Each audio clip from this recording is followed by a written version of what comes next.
Hello, welcome to Role Play Cafe. Jason, challenge accepted in a car at night with Harold and Kumar and Doogie Howser. No, I'm not driving, so you got me on that one. Nevertheless, I thought I'd get on here and speak about Dark Age of Man's conflict resolution mechanic, which is a one role uh, system, and what that facilitates with the game. What does it give it? What does it do for Dark Age of Man? Why did we adopt it and bring it on board? Well, when you're playing Dark Age of Man is different than most RPGs. Most RPGs are more game focused in the fact that it's more so focused on how people can cooperatively work as a team, most time, more often than not, tactically, to defeat some kind of situation or puzzle or what have you that is put in front of them. And a lot of this can grind down to a halt and suck the life out of the role playing aspect of the game. Um, the life, the energy, the in the moment aspect of play that is evolving right in front of you, the kind of the organic feel of it, and when you play off of each other, nothing grinds it to a halt quicker than analysis paralysis and deliberating about what your next move is, whether there's a turn, whether there's a team before you approach something or whatnot.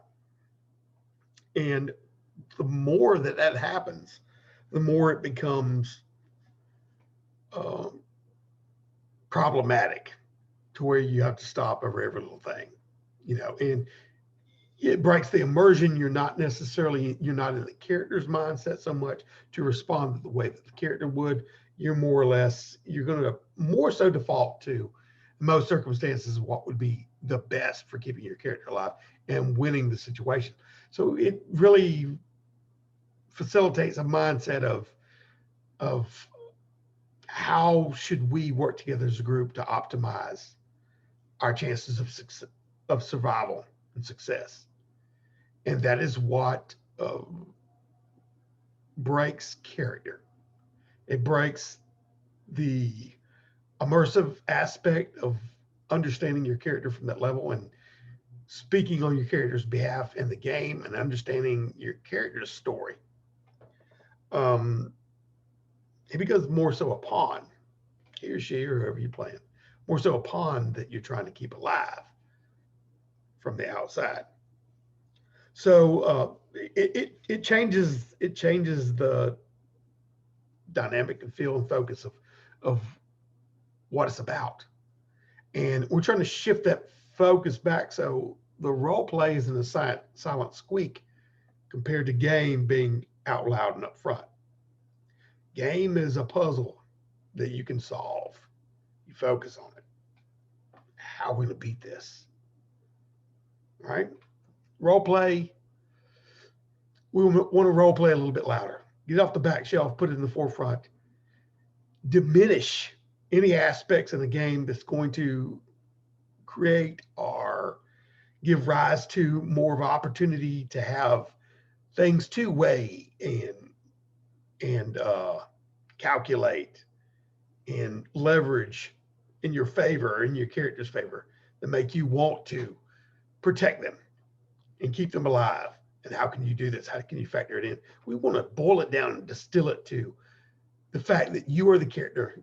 You know what motivates this character, what their drive is, who they are, what their world beliefs are. Your focus is more so that way and keeping the character focused in that direction, and the integrity of that representation is there more so than it would be otherwise. And we want the character to respond in real time as things are going down, not to stop and not to put a time. Let me look at what his abilities are. Let me look at his character sheet and factor in everything like, well, he could utilize this or he can do this. because it says it right here. No, no. You're in that headspace of the character. What would you do? What would you do in that moment whenever you, as that character in his headspace, how is he going to react as a human being or an orc or whatever you're playing? That's what becomes real. That's what emotionally attaches you to the character, not only yours, but the other ones in the group, and adds more weight to the situation because they're responding in real time in a tangibly relative human aspect you can identify with. The players, you have less care and concern over something that you not attached to. So we're saying in Dark Age of Men, get attached to that character. Get attached to him, representing who is he, find out the story of this character. What happens to him? What happens to him? Care on that level. Don't just care about his stats. So this is what we're trying to get to. So minimizing the mechanic and making it